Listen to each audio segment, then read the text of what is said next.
Olá! Hoje, no Globo Repórter, falaremos de absolutismo inglês. De onde vem? Para onde vai? Causa câncer? Bem, já que está gravando agora, né? Vamos lá. O absolutismo inglês, meus lindos, nós já fizemos uma discussão, né? Fizemos um Telecurso 2000 na aula anterior, né? Sobre a formação da Inglaterra, a pré-história da Inglaterra e tudo. E aí nós temos esses dois pontos aqui a destacar na questão do absolutismo inglês, né? A Guerra dos 100 Anos e a Guerra das Duas Rosas. Por que nós temos que destacar esses dois pontos aqui, futuro do Brasil? Simples, porque esses dois eventos enfraqueceram o poder do rei. Vamos lembrar lá que o João Sem Terra teve que assinar a Magna Carta. Então, a partir de 1215, para declarar guerra, para criar impostos, o rei precisava do apoio do parlamento. Beleza? Então, durante a Guerra dos 100 Anos, o poder do rei foi enfraquecendo muito. E aí nós tivemos a Guerra das Duas Rosas. A família York e a família Lancaster começaram a brigar pelo poder na Inglaterra. Beleza? Isso prejudicou muito a economia da Inglaterra. E aí a burguesia e a nobreza, a gentry, a nobreza que trabalhava, se uniram e encontraram um meio termo, beleza? Nem York, nem Lancaster. Vamos colocar a dinastia Tudor no poder. 4 reis. Henrique VII, Henrique VIII, Maria e Elizabeth, que representaram aí a Inglaterra durante o absolutismo e representaram inclusive o auge do absolutismo inglês, beleza? Então, o Henrique VII ele tinha uma missão. Ele assumiu a Inglaterra pós-guerra das Duas Rosas, né? E ele precisava então desenvolver a economia e acabar com os conflitos, que foi o que o Henrique VII fez. Inclusive, ele fez um casamento muito interessante, né? Ele casou o seu filho, o futuro Henrique VIII, com uma princesa espanhola, Catarina de Aragão. E a Espanha, né? Vamos lembrar, eles estavam, né, avançando muito na navegação, América, muito ouro, né? Então, fez um casamento bem interessante do seu filho com uma princesa espanhola. O Henrique VIII, ele ficou muito destacado na história por conta da reforma anglicana, né? Mas vamos entender aí o processo que levou o Henrique VIII à ruptura com a Igreja Católica. O Henrique VIII ele tinha que dar continuidade à pacificação e ao desenvolvimento econômico, beleza?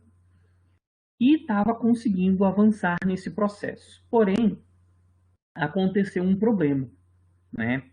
O Henrique VIII ele já estava casado há 18 anos e só tinha uma filha. Então, como seria a sucessão ao trono?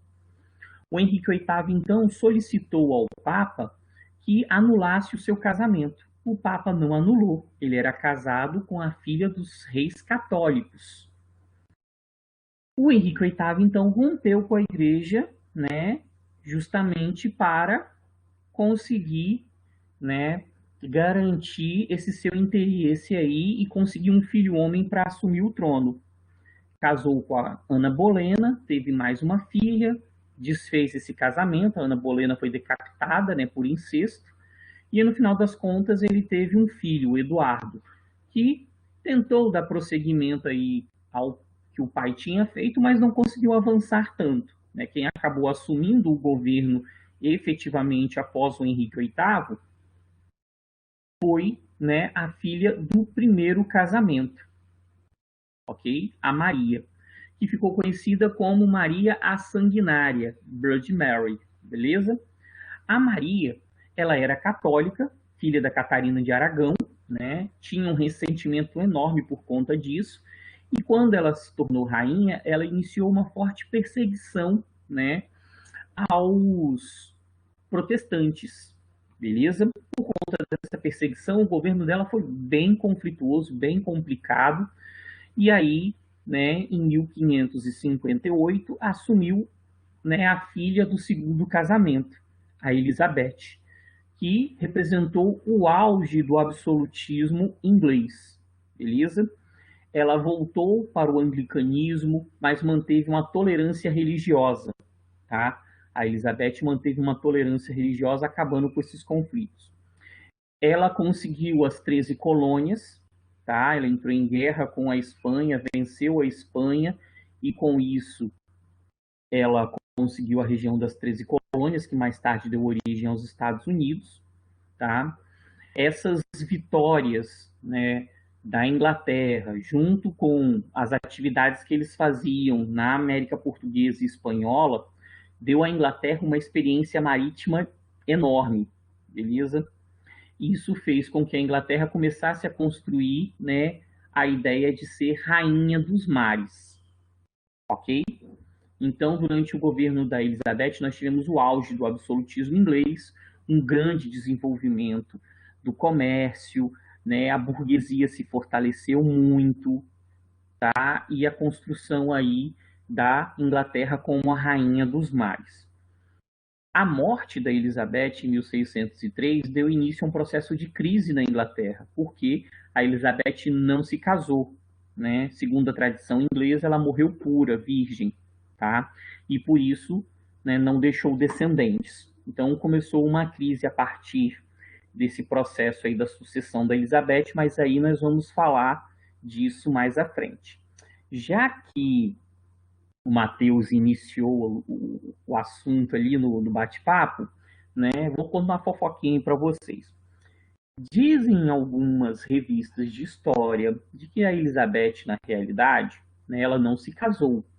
Mas isso não quer dizer que ela não tenha tido envolvimentos amorosos, né? Então, assim, ela teve uma relação, inclusive, com o Cavendish, tem uma relação com o Espírito Santo, né? O Cavendish tentou invadir o Espírito Santo, foi derrotado pela Luísa Grimaldi, né? E voltando para a Inglaterra, ele acabou falecendo. Ele não teve o último coito com a Elizabeth, tá? Então, assim, a primeira colônia das 13 colônias, né, que deu origem aos Estados Unidos, foi a colônia de Virgínia, em homenagem à pureza de Elizabeth. Nós temos que pensar aí em mudar talvez o nome desse estado norte-americano, beleza? Depois a gente pega as sugestões aí no bate-papo aí no chat, tá bom? Beleza? Galera, alguma dúvida, hein? Alguma dúvida, algum lamento, algum questionamento? Porque nós estamos finalizando aí o absolutismo inglês, né? Ficou faltando esse pedacinho na aula passada, e aí nós podemos passar, né, avançar ao Renascimento. Estou por conta de vocês. Alguém? Não? Então eu vou fazer o seguinte, eu vou mudar o slide aqui, né? Eu vou desaparecer para vocês um segundinho. E vou mudando de slide. Enquanto estiver aparecendo a mudança do slide, eu vou aproveitar e vou transferir ele para PDF para já disponibilizar para vocês também, tá bom? Só um instante. Eu só consigo falar com vocês agora. Eu não consigo ver, eu não consigo interagir com vocês assim no chat mais não, tá bom? Vamos lá. Renascimento. Envio. Enquanto está anexando a parte aí de renascimento, eu vou converter ele em PDF.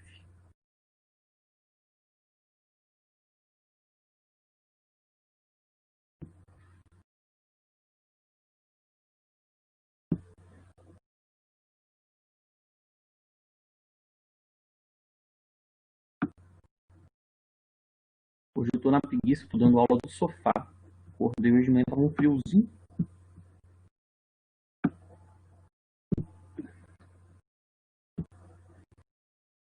Vamos lá, tá convertendo então, né? Deixa eu ver se eu já apareci para vocês aí. Não, ainda não. Mas já tá terminando aqui o processo de carregamento sobre o renascimento, tá bom?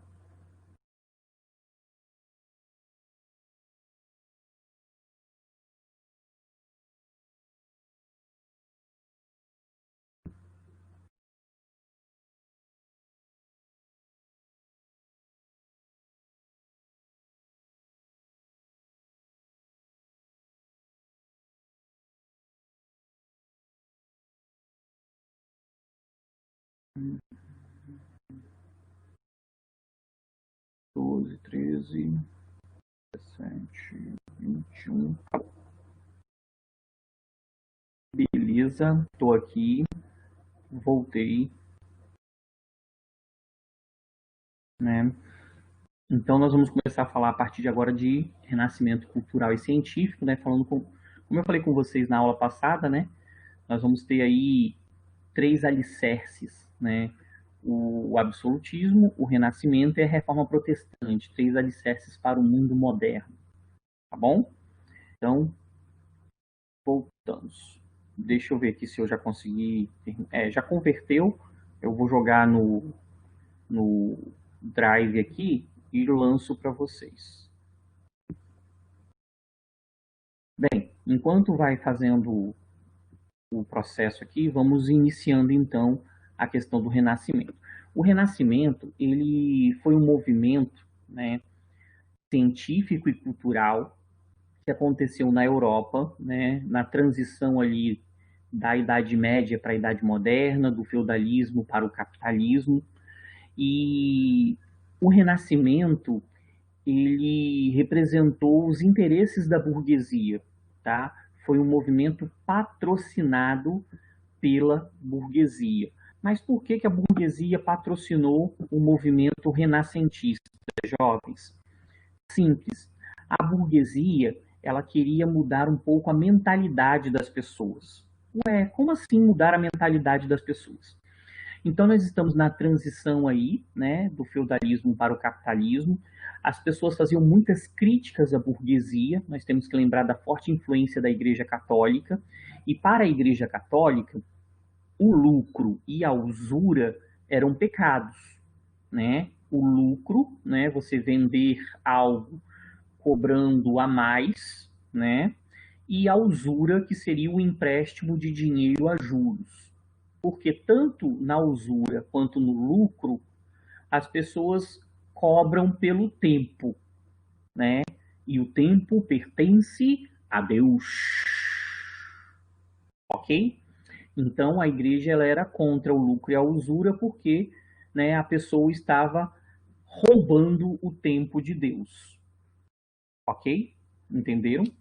Então, por isso, a burguesia precisava mudar a cabecinha das pessoas. E o Renascimento entrou aí nessa mudança de mentalidade, tentando aí então mudar, né, a mentalidade do coletivo, né, mudar a forma de aceitar esse novo mundo, esse mundo moderno. Inclusive, foram os renascentistas que criaram o termo Idade Média. Foram os renascentistas que criaram um termo que não é utilizado muito atualmente, Idade das Trevas. Tá? Para os renascentistas, a história passou aí por aproximadamente 1000 anos de escuridão, que foi justamente a Idade Média. Beleza? Então, o movimento renascentista foi esse movimento aí que tinha como objetivo mudar a mentalidade das pessoas, fazer com que as pessoas aceitassem a burguesia, beleza? O slide está aí disponibilizado para vocês irem acompanhando. O que favoreceu, né, o processo de estabelecimento do Renascimento? Lembrando aos senhores que nós estamos passando por um momento onde está acontecendo absolutismo, renascimento e reforma protestante ao mesmo tempo, beleza? Nós estamos separando para estudar, mas isso está acontecendo tudo na mesma conjuntura, era um momento bem transformador, tá? Então, quais foram os fatores que influenciaram essas grandes transformações? A expansão marítima, né, e o renascimento cultural, fortalecendo a burguesia que patrocinou esse movimento, favorecendo as trocas de informações, tá? A influência dos bizantinos. A civilização bizantina ela foi invadida pelos turcos otomanos ou turcos muçulmanizados em 1453 e muitos sábios bizantinos foram para a Europa, principalmente para a região da Itália. Nós vamos falar sobre a Itália ser o berço do Renascimento daqui a pouquinho. E, como eu falei com vocês, para os renascentistas nós tivemos um período de trevas, né? Então eles tentaram revincular o momento moderno ao momento interessante, que foi a Idade Antiga, beleza? Então, a retomada à cultura clássica, à cultura greco-romana. O Renascimento teve uma forte influência da cultura greco-romana, tá? E aí vale a pena a gente ressaltar os monges copistas. Monges copistas. O que seriam esses monges copistas aqui? Eram monges que se dedicavam, né, à preservação dos livros, ok? Não existia ainda a imprensa vai ser criada justamente nesse período aí do Renascimento, né? Vai favorecer bastante o Renascimento, a criação da imprensa, feita por Gutenberg. E aí o que aconteceu? Antes da criação da imprensa, esses monges, eles passavam o dia todo copiando livros. Antes do livro estragar, se deteriorar, eles faziam um novo exemplar. Então, os livros eles eram produzidos à mão, tá bom? Então, esses monges copistas, eles preservaram os textos clássicos, os textos gregos e romanos, tá? Então, por isso que nós temos que valorizar aí esses monges copistas, tá? Que era um trabalho bem árduo, bem complicado, né? Os caras ficavam aí, imagina, do amanhecer até o anoitecer, debruçado em cima de livros, copiando, tá? A burguesia, a ascensão da burguesia também foi um fator importante. A burguesia patrocinou o movimento renascentista, né?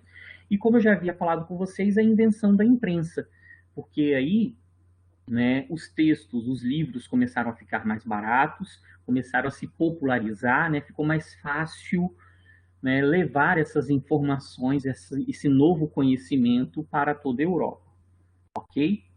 Dúvidas até aí? Futuro do Brasil?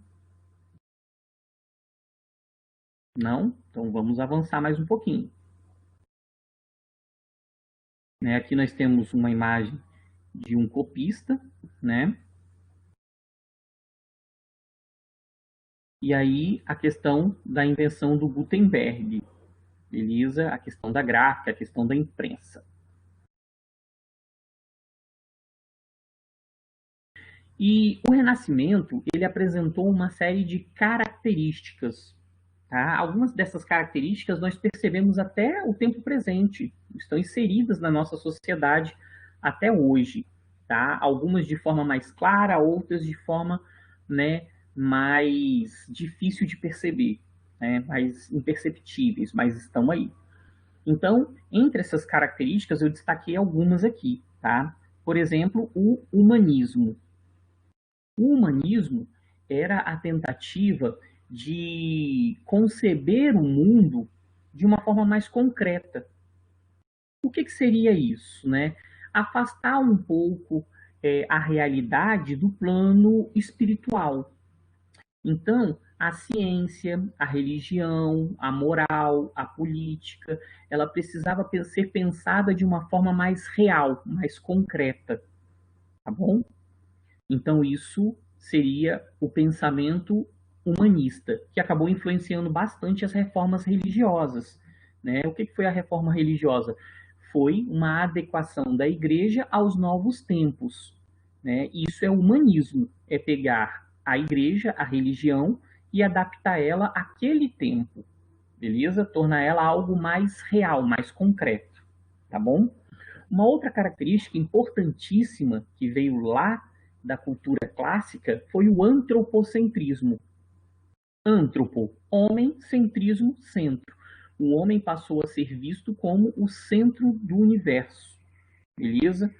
Tudo agora parte do ser humano, em oposição ao teocentrismo medieval. Antes tudo era a vontade de Deus, agora é a vontade do homem, beleza? Ah, professor, então esse movimento fazia oposição à igreja? Não, não era um movimento anticlerical, tá bom? Era um movimento que pregava a valorização do homem. Por que vai valorizar o homem? Porque tem que valorizar a burguesia. A burguesia está crescendo, está se desenvolvendo e quer ser respeitada. Então, o antropocentrismo, né, acabou ajudando, beneficiando esse processo. Beleza? O individualismo também foi uma característica do Renascimento, tá?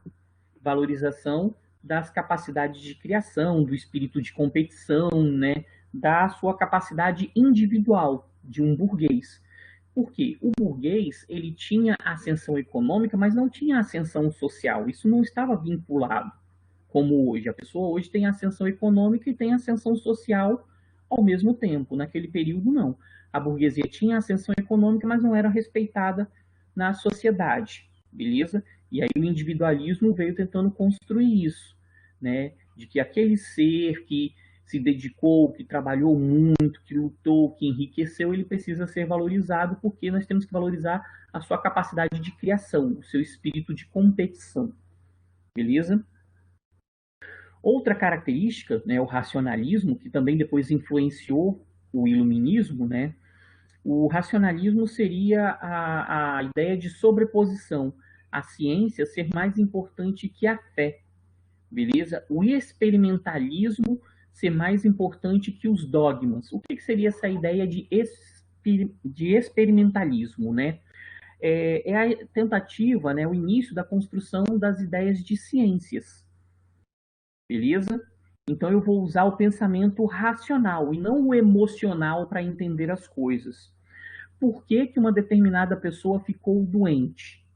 Porque foi uma praga de Deus? Não. Ela pegou essa doença porque ela era transmitida pela pulga do rato, né?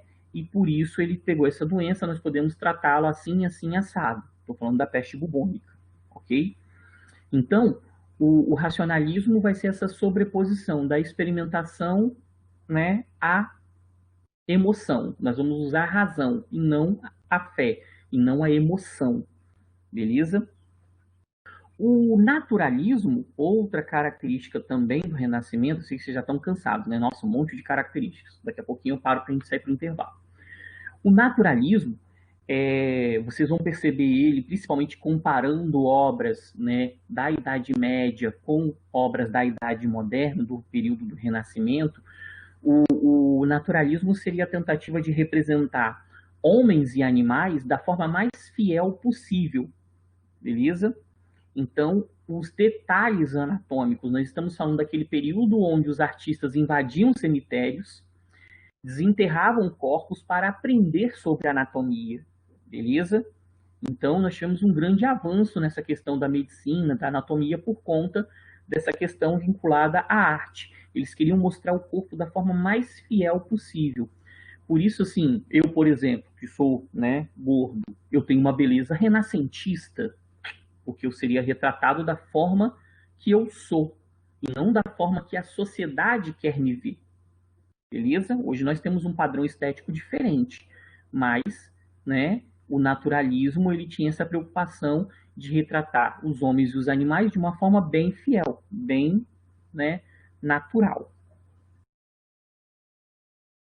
O heliocentrismo, né, hélio, solcentrismo, centro, também, né, uma demonstração, principalmente do Renascimento, do ponto de vista científico. O Sol passou a ser visto como o centro do universo, contrariando as ideias que a Igreja defendia, né, que eram baseadas lá em Ptolomeu, de que a Terra estava paradinha, estática, e o Sol ficava girando ao nosso redor.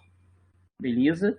Então, o heliocentrismo, né, nesse aspecto científico, acabou mudando aí a concepção, né, de como que funcionava o nosso processo aí, né, de rotação e de relação com o Sol. E por último aqui, né, o hedonismo. O hedonismo seria a valorização dos prazeres do mundo, dos prazeres do corpo, dos prazeres do espírito, beleza? Não seria só questões relacionadas ao viver bem, mas também o viver de forma confortável, o viver de uma forma mais relacionada à sua riqueza. Porque a burguesia ela havia enriquecido, mas ela era criticada, né, por viver dessa riqueza, por ter uma alimentação melhor, uma vestimenta melhor. Então a burguesia ela sofria muito com essas questões, beleza? Então, o hedonismo ele passou a valorizar os prazeres do mundo. Comer bem, viver bem, vestir bem, todos os prazeres do mundo, beleza? Entendam aí, por favor. Ok? Dúvidas? A Rafa estava escrevendo, desistiu, começou e desistiu. Eu vou fechar a aula agora para vocês saírem para o intervalo. Dúvidas? Dívidas?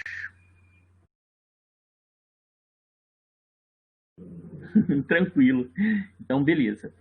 Então, na próxima aula, nós vamos continuar aqui, ó, a partir, né, desse tópico aqui, que eu quero mostrar para vocês a diferença da obra medieval para a obra renascentista, tá? Nós vamos partir dessa obra aqui, né, As Três Graças.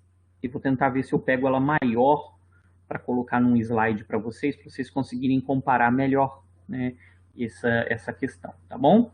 Então, até daqui a pouquinho, até a nossa próxima aula, que inclusive vai ser a última de vocês de hoje, né? Beijo, beijo e até daqui a pouco. Tchau, tchau.